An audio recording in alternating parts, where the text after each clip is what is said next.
Olá, olá, bem-vindos a mais um vídeo de resultados do quarto trimestre de 2021 e de 2021 como um todo aqui na Exame Invest. Eu sou Carlos Cauto e sou editor da Exame Invest e hoje vamos falar com uma empresa que é uma das estreantes na bolsa, né? Chegou ano passado na B3, mas está se tornando uma das queridinhas do mercado, entregando resultados cada vez mais consistentes, uma empresa do agronegócio, né? A chegada do agronegócio na bolsa, ela com certeza representa muito bem o setor, mas também uma empresa de tecnologia, uma empresa que está investindo muito no avanço tecnológico do setor que mais cresce no Brasil, que lembramos é o agronegócio. Estamos falando da Boa Safra Sementes, que é famosa aqui na Faria Lima por seu ticker icônico Soja 3. Então vamos falar dos resultados do ano passado com o CEO da Soja 3, da Boa Safra,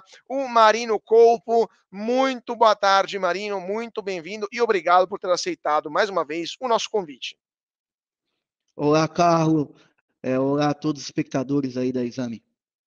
É um prazer revê-lo e tê-lo conosco, Marino. Então, vamos diretamente ao que interessa, vamos aos números, né? Nesse quarto trimestre desse 2021 como um todo. Ano passado, não foi nada mal para a Boa Safra, né, Marino? Receita líquida superou R$ 1 bilhão pela primeira vez, expansão de 77% em relação a 2020, então um crescimento muito importante, né? Em 2020 tinha sido de 589 milhões de reais. Um, Lucro líquido subiu ainda mais, 82%, né, chegou a 128 milhões de reais em 2021, então uma forte alta em relação a 2020. O EBITDA subiu quase 40% ano passado, 145 milhões de reais. Então eu diria que é um resultado considerável, né, muito importante, e o ano passado então foi um ano bastante positivo para a Boa Safra, né? Qual que é a percepção de vocês aí na empresa por esse 2021 cheio de bons números assim? Então, Carlos, mais uma vez obrigado pelo convite.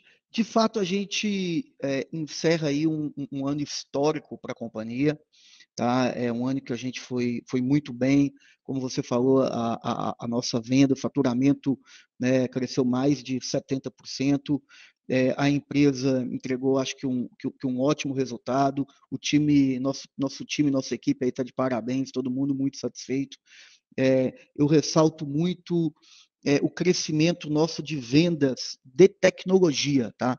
Eu acho que talvez é o mais importante para ressaltar. Nós crescemos aí nas vendas de produtos com biotecnologia mais de 35% e nas vendas aí de produtos com tratamento de sementes TSI mais de 70%. Então, esses aí foram drivers, tá, de crescimento. A gente cresceu também o triplo de volume que a área plantada do Brasil. A área plantada brasileira cresceu 3%, a gente cresceu 13%, então 10% a mais do que a área em volume absoluto. Então, realmente foi um ano muito bom e, e estamos também bem animados.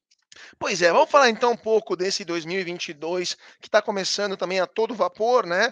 A perspectiva da Boa Safra, estou vendo aqui no balanço junto com vocês, é de aumentar bastante a capacidade instalada, né? Ampliar substancialmente a capacidade instalada. Hoje a Boa Safra entrega 100 mil bags, né? Na verdade, em 2020 entregou 100 mil bags, que são, lembramos, para o nosso público, essas sacas, né, de aproximadamente 1.000 quilos, mais ou menos, de sementes, e a ideia é chegar a 170 mil big bags até final de 2022, ou seja, em 2 anos, um crescimento de 70% em relação a 2020, né? E isso graças também a novas instalações, né, da Boa Safra, a filial de Buritis, lá em Minas Gerais, mas também a terceira linha de produção em Cabeceiras, lá em Goiás, também uma unidade na Bahia e Jaborandi, e agora tem também projetos no Mato Grosso e no Maranhão. Então, Boa Safra aqui também está se expandindo de forma considerável, Brasil afora, com plantas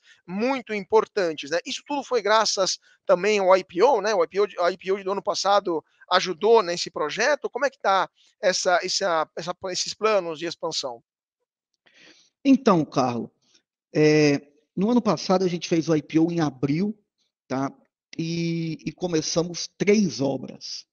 né, são duas ampliações e uma fábrica nova. A planta nova, ela é uma planta na Bahia, né, e a ampliação da nossa unidade de Minas e na nossa unidade de Goiânia. Né? Então foram três plantas, duas ampliações e uma planta. E para o ano que vem, tá, nós também temos mais três plantas que a gente vai construir esse ano. Tá? Essas plantas, das três que a gente começou após abril do ano passado, duas já foram entregues, as duas ampliações, e a planta da Bahia, a gente já tá em fase de teste, funcionando, a gente fazendo testes em uma das linhas, mas a previsão é para funcionar a planta ainda no início do mês que vem. Tá? Então, e aí a gente estaria entregando aí as três plantas que foram iniciadas no ano passado, tá? E queremos começar mais três plantas para entregar no ano que vem. Duas já foram anunciadas, que é uma em Sorriso e uma em Balsas Maranhão. Agora sim, Carlos, um ponto a ser colocado é que nós captamos o recurso no IPO e começamos a investir. Tá? Então, por exemplo, nos próprios números do ano passado, que foram muito bons, mas você não tem tanta representatividade ainda. Tá? Você tem, lógico, um melhor fluxo de capital, a gente tem utilizado todo esse capital que a gente captou, a marca também cresceu bastante. Tá? Então, a gente tem o IPO, o nosso produto, tá? A semente de soja, ela tem muita marca no produto. Então, o produtor tem optado por comprar produtos da Boa Safra, produtos de maior valor agregado, porque ele acabou conhecendo mais a marca. A gente já era líder, tá? Mas o segmento é muito pulverizado e agora, após o IPO, a marca conquistou mais espaço junto ao cliente. Então, a gente está tendo uma demanda muito forte, acabando vendendo esses produtos de maior valor agregado, que contribuiu aí para esse faturamento. Mas, de fato, o dinheiro do IPO, né, que a gente captou e investiu em fábricas, ele de fato vai começar a rodar esse ano. Tá? Então, agora em 22, a gente já deve ter aí um crescimento mais forte de volume, né, com as novas plantas. No momento a gente está desculpa a tosse, Fica mas tranquilo, vamos. no Fica momento tranquilo. a gente tá em colheita, né? Então a gente é prematuro falar de volumes, mas assim a nossa capacidade ela está crescendo muito, tá? Capacidade máxima de processamento, conforme divulgado no release, de 170 mil bags, tá? A gente espera vender ou processar, o que normalmente ocorre um pouco abaixo disso, entre 10% a 15% abaixo disso, mas seria um baita número, tá? De potencial frente ao número do ano passado, que foi 104 mil bags comercializados. Tá? Então, a gente tem um baita potencial de volume para esse ano e para o ano que vem também, né? Dando tudo certo e as obras correndo conforme a gente pensa, né? Foram 3 obras no ano passado, 3 obras nesse ano, né? As obras desse ano entram no ano que vem, as obras do ano passado estão entrando nesse ano Claro, na claro. produção, então é isso aí. É interessante notar essa questão, né? Como você falou, o dinheiro do IPO que serviu para investimento, isso se reflete também no endividamento que vocês de fato não têm, né? Pelo menos não nesse 2021, porque o endividamento líquido da Boa Safra é negativo, né? De 137 milhões de reais. Então, de fato, vocês conseguiram, e mesmo assim o endividamento, os empréstimos que vocês têm são muito, me parecem muito sadios, né? Vocês têm empréstimos prefixados, ou seja, provavelmente vocês até ganhando dinheiro agora com essa alta dos juros, porque imagino que os empréstimos foram feitos lá atrás, quando o juro era mais baixo. Então, 59% é prefixado, 40% está no IPCA, ou seja, vocês estão até no ganho mesmo assim, e apenas um é na Selic, né? CDI. Então, o endividamento negativo, e mesmo que o líquido negativo, e mesmo o endividamento que vocês têm, está dando uma grana, né? Considerando os juros. Então, como é que está a situação financeira da empresa e vocês estão conseguindo, então, levar adiante todos esses projetos sem ter que pedir crédito, sem ter que pedir empréstimos para ninguém? É isso, Carlos. Assim, a gente tem um time bom, conseguiu montar uma boa equipe financeira aí, o pessoal tem feito um bom trabalho e a gente tem O pessoal, a equipe foi rápida aí em captar recurso pré-fixado antes da alta do juro. Então isso vai ser bom para a companhia, bom para o nosso acionista, né? Mas é claro que é importante a gente falar da sazonalidade da nossa operação, tá? Então, é, só falando um pouquinho mais do que a companhia, a gente vende uma semente de soja.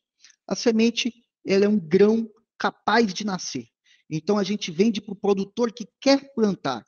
Então, se Sim. você é um produtor rural que está nos ouvindo e você tem uma fazenda, você quer plantar soja, você precisa da semente, né, do fertilizante que está tão falado aí e também dos defensivos, né? Então você precisa desses 3 produtos, né?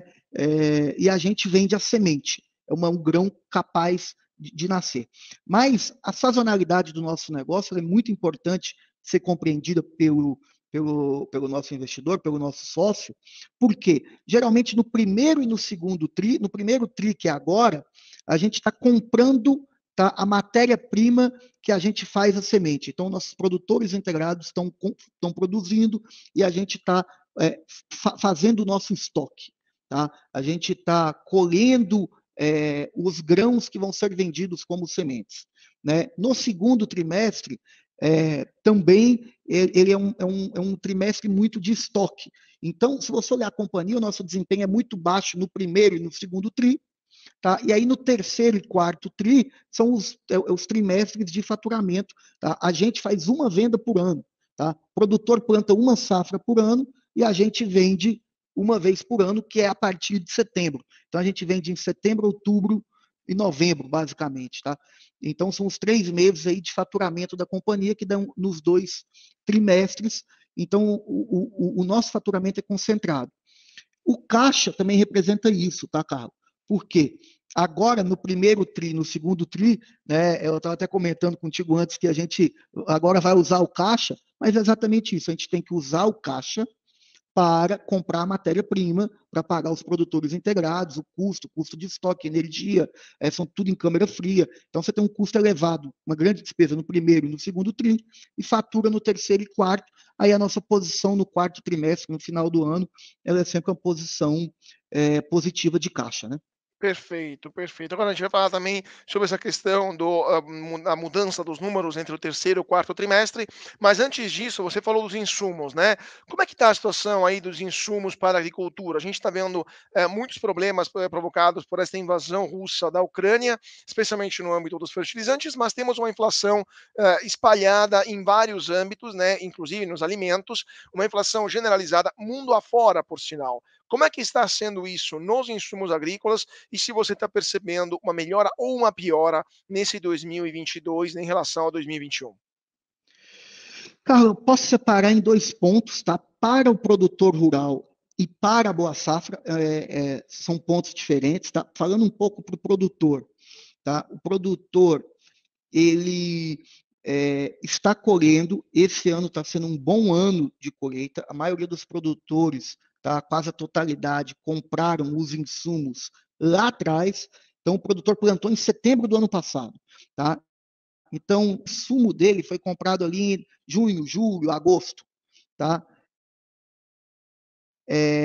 Então, comprou antes de toda a alta que teve de insumos, toda a alta que teve de fertilizantes, ele comprou e plantou e está colhendo agora, tá? A gente está em plena colheita, então ele está fazendo uma safra com uma ótima margem, tá?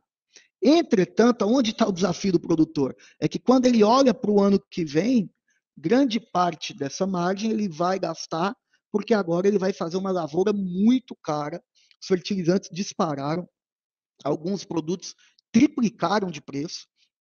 Tá? Então, assim, quando a gente olha, né, e eu não sou especialista, mas a gente tem análises que nos mostram, a margem do produtor ela tá retornando. Tá?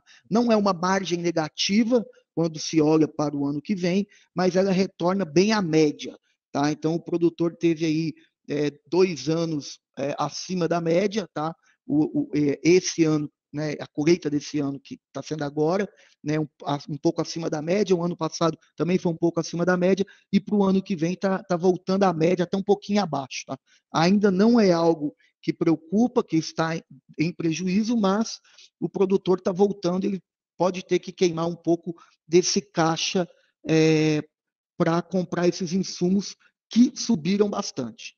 Tá?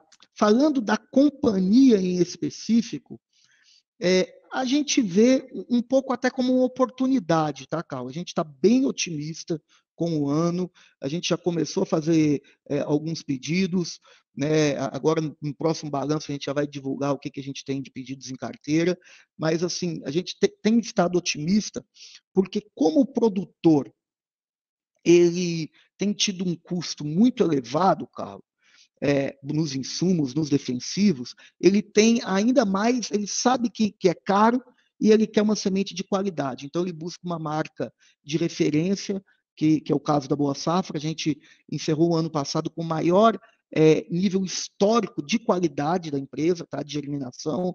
A gente bateu 94,9, e isso é altíssimo. Tá? É uma das informações que está no balanço, que pouca gente dá tanta bola, mas ela é muito importante, porque mostra que a gente cresceu em volume e cresceu em qualidade, e eu acho que esse é o grande driver nosso, tá? É buscar uma qualidade diferenciada, você consegue agregar valor, mas no fim você entrega para o seu cliente um produto que performa melhor, e a gente tem visto que é o que o mercado busca, tá?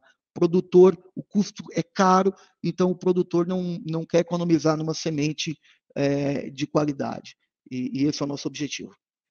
Pois é, né, Marino? Falando nisso, tipo, só para dar um número para o nosso público aqui, a paridade de área plantada de soja no Brasil, né, a área plantada de soja no Brasil, de um ano para o outro, cresceu 3,6%, né, foi de 38,9 milhões de hectares para 40,3 milhões de hectares ano contra ano, 3,6% de alta na área plantada e 13% de alta na venda de sementes, né? Isso é o resultado da Boa Safra, obviamente, de 92 para 104, mas também outras, o market share também subiu, né?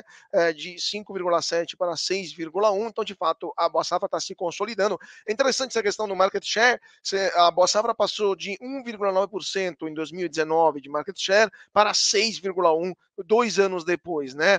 Tudo bem que o mercado é por si só muito fragmentado, né, Marino? Não é um mercado tão consolidado, mas de fato vocês estão conquistando almas e corações, né? Mentes e corações, evidentemente, do produtor rural brasileiro. Como é que está sendo esse relacionamento com o produtor rural? Esse resultado que você me falou agora, de 90 e tantos por cento de sucesso na semente da Boa Safra, com certeza é um ótimo cartão de visita, né? Tem ido muito bem, viu, Carlos? Inclusive o IPO nos ajudou bastante nisso, porque a gente acabou tendo uma maior exposição da mídia, então a gente já era bastante conhecido, mas assim a gente sentiu que os produtos, tá, mais caros, que têm um valor agregado maior, que entregam mais qualidade, que tem mais biotecnologia, que tem mais tratamento, né, que tem moléculas agregadas, né, como o nosso TSI, o TSI completo, eles acabaram sendo mais demandados pelos clientes. Então, hoje a gente tem ido muito bem na comercialização, né, a gente sente que a marca está demandada, então a gente tem até ido muito forte nesse crescimento orgânico, tá?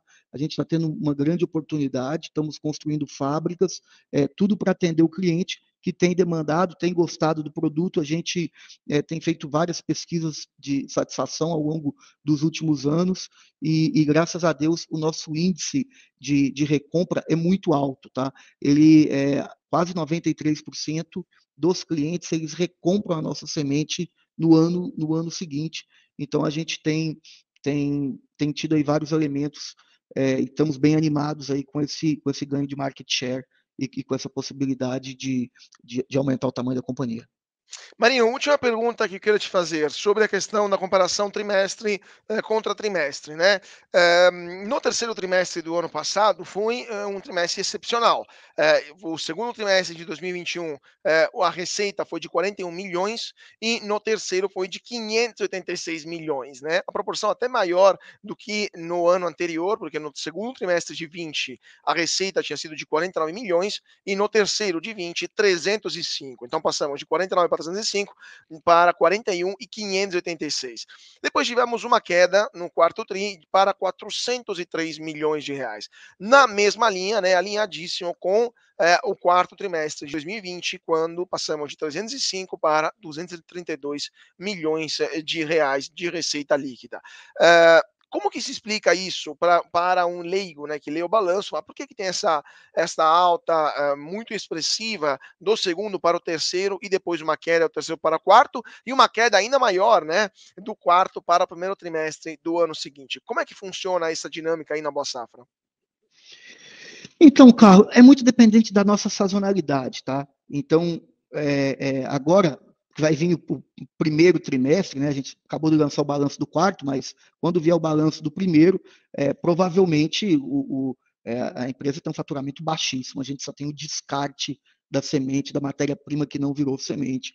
Então, o primeiro e o segundo tri são épocas de faturamento baixo, e o terceiro e o quarto tri é um faturamento mais forte. Mas a verdade é que o nosso balanço ele sempre tem que ser olhado o anual, porque o modelo nosso de negócio é anual. Então a gente vende uma vez por ano. Então assim, o que ocorreu no trimestre, no terceiro contra o quarto, tá? Foi basicamente que começou a chover antes, tá? A gente teve adiantou um pouco as chuvas nesse ano, tá? Então nesse ano não, em 21, tá? As chuvas no início da safra foram mais cedo, em torno de 2 semanas anteriores. Então o nosso embarque, que geralmente começa ali, cresce muito forte em setembro, ele começou 2 semanas antes, ainda meados do mês de agosto.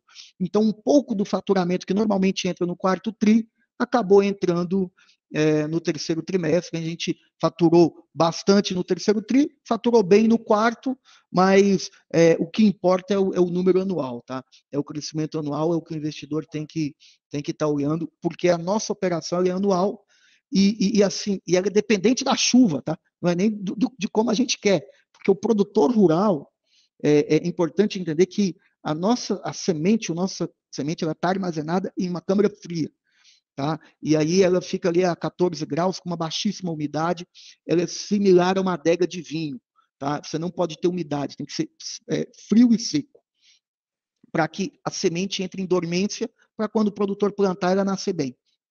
E o produtor ele compra, faz um contrato, faz um pedido, a gente até divulga pedidos em carteira, né? O investidor pode acompanhar nos números do primeiro, segundo e terceiro tri, quanto de pedidos a gente tem em carteira, mas o nosso cliente, o produtor, ele é igual um sorvete. Você não tira o sorvete da geladeira e deixa ele em cima da bancada, né? Então é a semente. O produtor tira a semente quando inicia a chuva, quando vai plantar. Então, é importante o investidor entender isso, que tem um componente de São Pedro no nosso negócio, que é verdade. Às vezes Sim, pode sim. antecipar a chuva, às vezes pode atrasar a chuva, mas e aí, quando você olha no trimestral, você fala, poxa, mas o faturamento aqui foi melhor no terceiro, maior no quarto, maior no terceiro. Enfim, o plantio é setembro, outubro, novembro, né? Às vezes antecipa um pouco, às vezes atrasa um pouco, mas basicamente são nesses meses. Mas o nosso negócio, ele é um faturamento anual e tem que ser olhado anualmente, tá? Claro, claro. É É mais do a lógica negócio. da coisa, Não claro, é o que a claro, gente gostaria, tá? Mas ele é isso, o produtor, ele claro. não leva a semente, ele não tira a semente da câmara fria Se não vai antes de plantar. iniciar a chuva, que não vai plantar. Ah, Marino, última pergunta também agora sobre aquilo que mais interessa os acionistas, que são o nosso público, que é o lucro por ação, né? Ou seja, quanto a Boa Safra poderia eventualmente distribuir caso a Assembleia dos Acionistas decida, ou desculpa, quando o Conselho de Administração decida distribuir. O lucro por ação subiu 82,06%, passou de 0,76 centavos por ação em 2020 para R$ 1,37 em 2021. Qual que é a política da Boa Safra para os dividendos ao longo desse 2022 e se temos um guidance também, algum objetivo, alguma meta para esse lucro por ação para 2022 e uma eventual distribuição ao longo do ano que vem. Carlos, a Assembleia ainda não definiu, tá? Então a gente está aguardando a definição de Assembleia de acionistas. O que, o que foi colocado na companhia como política ou como ideia, pelo menos nesses primeiros anos, lembrando que a gente é uma empresa que a gente deve executar muitas obras, tá? Durante aí esses primeiros anos pós-IPO, tá? A ideia são 3 obras por ano, tá? Pelo menos até 2025, 2026, mas o que foi colocado no formulário de referência na época do IPO é que o dividendo seria na faixa de 10%, pelo menos nesses anos iniciais, enquanto a empresa está focada em crescimento. Então, eu acredito, né, não posso afirmar, que a Assembleia deve aprovar algo nesse sentido. Perfeito, perfeito. Então tá aqui a resposta para. Tem algum já data previsão para uma data prevista para a reunião da Assembleia ou ainda não está definido? Ela está definida, eu acho que que eu não quero falar errado, tá, Carlos? Mas o pessoal pode olhar no site com mais certeza, Perfeito. mas eu imagino que é em 30 dias, 35 dias, daqui a 35 Perfeito, dias, perfeito. Então tá? fica lá no site da Boa Safra com todas as informações do balanço e também informações sobre estas decisões que vão ser tomadas pela Assembleia. Marino, o nosso tempo infelizmente se esgotou, mas eu queria agradecer muitíssimo por sua presença aqui, Marino Colpo, CEO da Boa Safra Sementes, esta empresa que está revolucionando de fato o mercado de sementes no Brasil, apostando muito na tecnologia, na biotecnologia. Muito obrigado, Marino, por sua participação conosco hoje aqui na Exame Invest. Muito obrigado, Carlos, muito obrigado aí toda a equipe da Exame pelo convite e obrigado principalmente aí ao espectador que gastou nosso tempo o precioso tempo para escutar um pouquinho a gente. Obrigado, viu? Muito obrigado, nossos seguidores, nosso público que, por sinal, também, muitas vezes, acionista também, né, da Boa Safra, então, com certeza, vai ter muito interesse nessas informações. Muito obrigado mais uma vez, Marino Colpo, e muito obrigado, então, a vocês, nosso público aqui da Exame Invest. Sigam a gente nas redes sociais, no Twitter, no Facebook, no Instagram, aqui no YouTube, se inscreva no canal, deixa o seu comentário, compartilha esse vídeo com seu amigo que é acionista da Soja 3 e também não se esqueçam de seguir a gente em nosso site exame.com. Mais uma vez, muito obrigado a todos pela atenção e até mais.